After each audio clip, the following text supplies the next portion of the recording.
Hoje pela manhã estive meditando sobre o livro do profeta Jonas. Lendo ele em sua totalidade, eu observei algumas coisas interessantes e uma pergunta veio ao meu coração.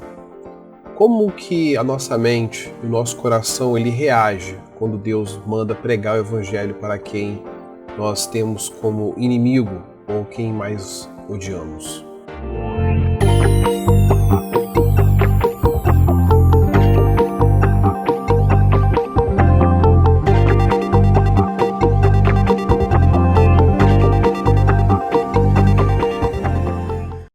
É claro que muitos irão responder, antes de tudo, que o ódio não está no coração do cristão, ou que todo servo de Deus não tem inimigos. Claro, isso deveria ser uma realidade na nossa vida. Entretanto, como somos pecadores, falhos, sim, muitas das vezes odiamos e temos um sentimento amargo com muitas pessoas.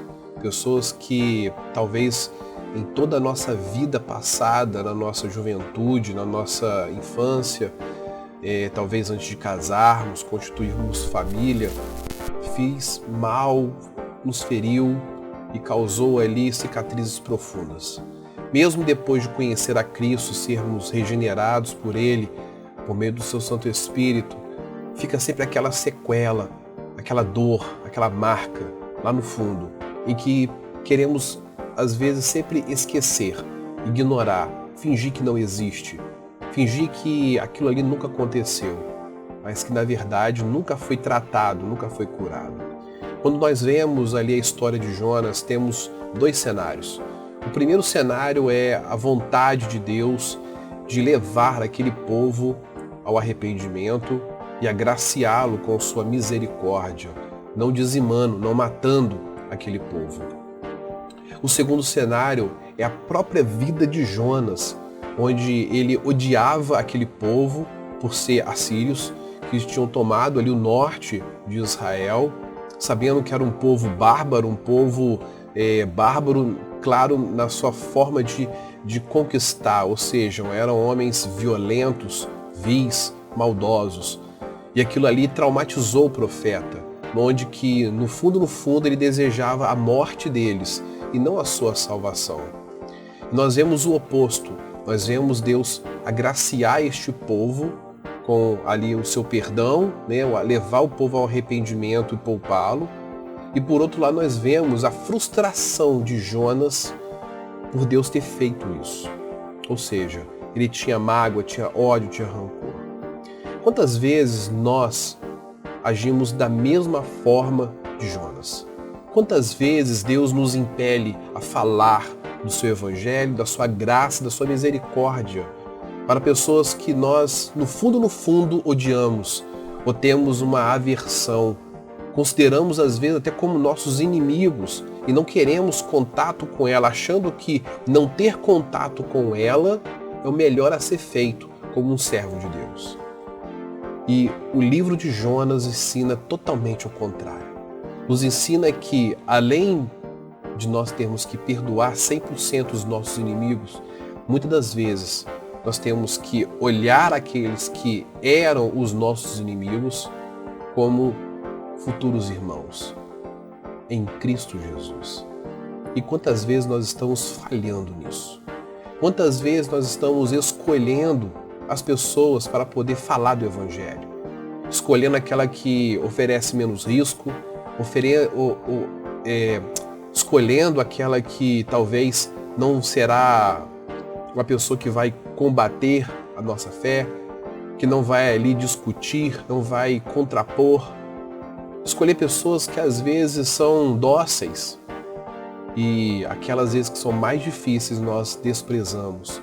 Às vezes somos rudes ao extremo em dizer que nós já entregamos ela ao diabo. Quantas vezes? Será que temos agido de forma correta? No cenário em que Jonas está vivendo, nós vemos isso. Ele vai por um caminho totalmente oposto ao caminho que Deus ele pede para ele ir. Ao mesmo tempo que nós vamos, muitas das vezes, por caminhos opostos, caminhos de desobediência, o que acontece lá na frente é voltar por esse mesmo caminho de forma humilhada e tendo que se arrepender das nossas atitudes, porque nós não obedecemos a Deus. Acredito que um dos maiores ensinamentos que o livro de Jonas nos traz não é somente a graça e a misericórdia de Deus para com todos aqueles que Ele quer salvar, mas principalmente a obediência.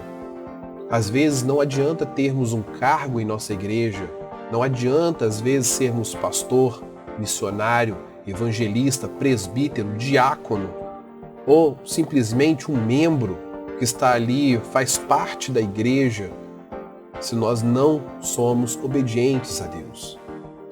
Algo que a Bíblia nos ensina, do Gênesis ao Apocalipse, é um único princípio, a obediência.